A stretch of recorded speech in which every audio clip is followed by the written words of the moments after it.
Hello, this is David Cochran, and I'm doing the reflection video for Task 3 for my internship.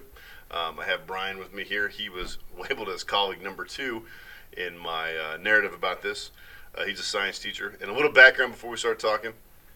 In this task, we actually tried to come up with a way to do cross-curricular activities to try to help improve our science and English EOC scores. The idea was we looked at unit test data, and then we looked at some of those EOC scores, and we tried to find areas that we did really well in the tests, the unit tests, but maybe didn't do as well on the EOC, and we tried to think of ways that specifically electives can maybe play a role in improving that.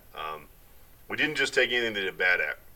So if they did bad at, like, the periodic table or something, we didn't just want to go to the business teacher and say, hey, help us do this. It was, is there a way that we can enhance that process by using other departments while at the same time, making it better for the kids? And like I said, this is Brian. Do you want to introduce yourself to the... Yeah, I'm Brian. I teach science here at the high school. I've taught 21 years, 9 years here, 12 years in previous school. I've taught everything from advanced down to remedial science. I've been a department chair, so I've got a pretty wide background. Obviously, that's one of the main reasons I picked him. This is my 7th year teaching. I'm finishing it up. And I've been at 3 schools. And I have taught a lot of classes, but he is... I think out of our group, 2 out of our 3 people that helped us actually teach AP courses. And I thought that was kind of important. I want to have people that were kind of at the top of their field a little bit. I'm hoping to get there eventually, but they're definitely ahead of me.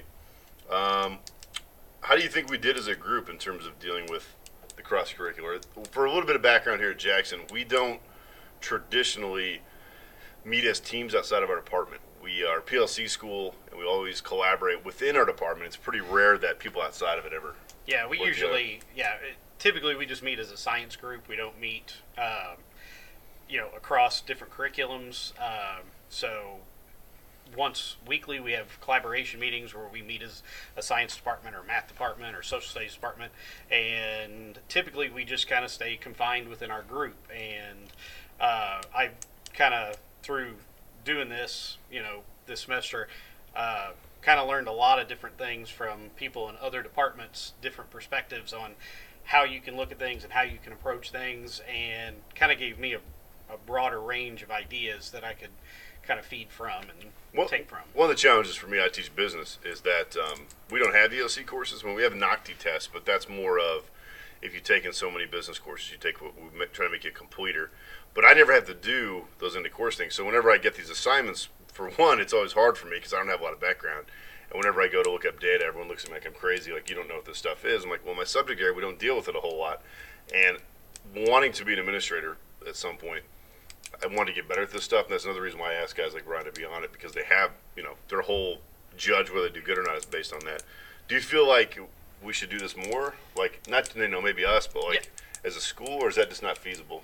No, it's, I don't know that it's feasible to do it on an extremely broad range, but I think within small groups that you can definitely get people from different departments to share ideas, and then within your own collaborative groups within your department, kind of share those ideas. I know that some of the stuff that we talked about, for example, when we talked to the English department about kids doing science fair, not that science fair is directly related to the EOC, but there's writing in there. There is writing. No, that's true. But talking to the English department, talking about what's the proper way for these guys to make sure they write their paper correctly. What's the correct format? What's, citation? Whereas in the past, I don't have a whole lot of experience with that, so I'm kind of basing it on stuff that, might be 15 years old, but if there are new citing techniques, if there are new ways of, presenting information, that's where the English department actually came in really handy for me, was helping these guys prepare their papers so they could go to the science fair.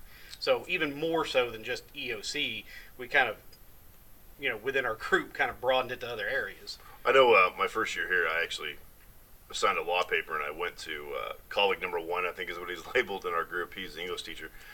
He actually gave me the rubric for how what he considers a proper 5-paragraph essay. And when I had first explained the paper, the kids were like kind of grumbling they didn't know how to do it. When I showed them that rubric, they'd all had his class, and they instantly kind of picked it up. No, And it made it a lot easier for me. yeah, I was gonna say because the kids that had done the projects had seen the format before.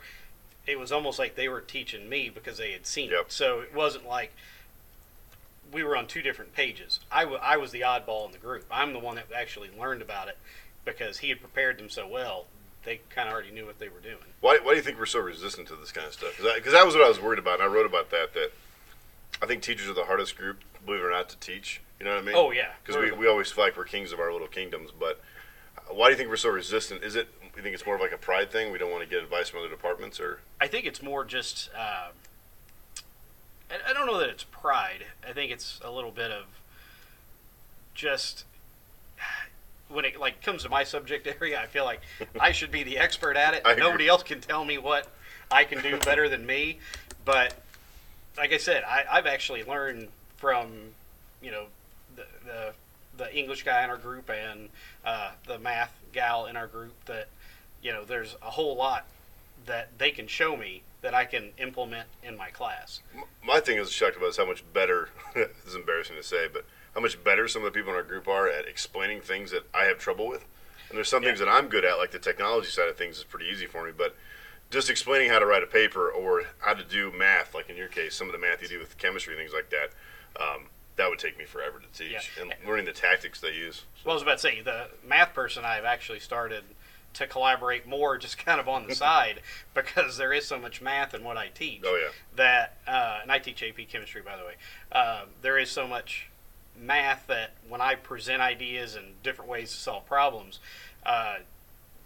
they may have techniques and solutions that are simpler than what I can show them. And I've gotten to the point where when it especially comes to technology, I refer to you or even our math people because they know how to use their calculators and everything way better than I can. Do you think we contributed well as a group? Do you think it kind of went well? Do you think we could have done things better? I think we all worked There's together? there's always room for improvement. I know that, like I said, I think time was the biggest issue for us. Time We was have- a big We have issue. crazy schedules. But at the same, when you don't have a whole lot of time, and there is a pride issue. I know I kind of said there wasn't before, but there is a pride issue where you want to be heard and you want to get your ideas out there, and that's why we kind of talked about it. I thought kind of starting small and then taking the ideas from the smaller groups and then taking them to within our department might be a good way to kind of start because I know This would be tough to do if you had like 20. yeah Like yeah two, I mean, it'd be, if you did two from each department, they would all sit together too. oh yeah they would. oh yeah they would all they'd sit together.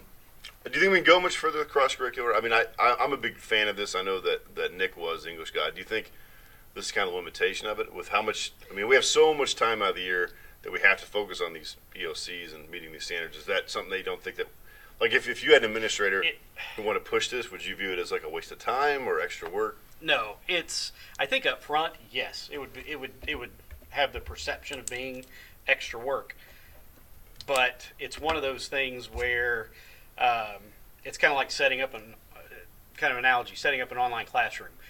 There's a lot of work that's front loaded, but once you've done all that front loaded work, then things should start running more smoothly because now I've got the rubric from the English department on how to write my science fair paper.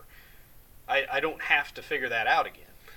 Also, you've created, at least for me, created a relationship with somebody because I think, I don't know whoever's watching this, our school, how many students we got? 1,400, something like that. 1,400. Something like that. And we got how many teachers? We got a ton, don't we? Oh yeah, We got an unbelievable amount. I think at this point, year 3, I actually know who everybody is, but it took me about 3 years.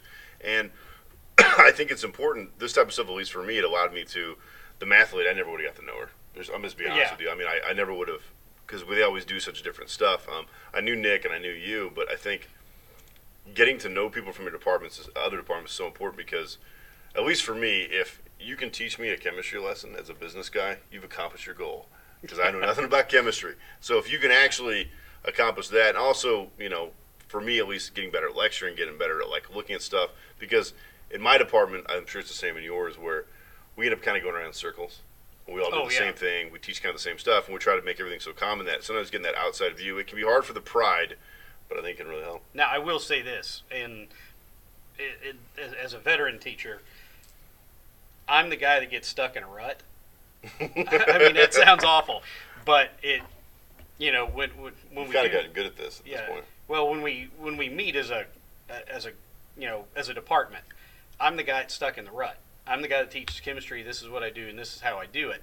And everybody else in my department's just kind of like, yeah, okay, you're the chemistry guy. But now that I've talked to somebody from the math department and gotten their perspective, I've talked to somebody from the English department and gotten their perspective, it's kind of changed the way that I think about it. So I'm kind of out of the rut a little bit. Well, I appreciate taking time out, Brian. Hopefully you enjoyed this video. I'll have another 5-minute video coming here of the whole group, us doing awesome things. All right, thanks, Brian. Thank you for watching. Okay.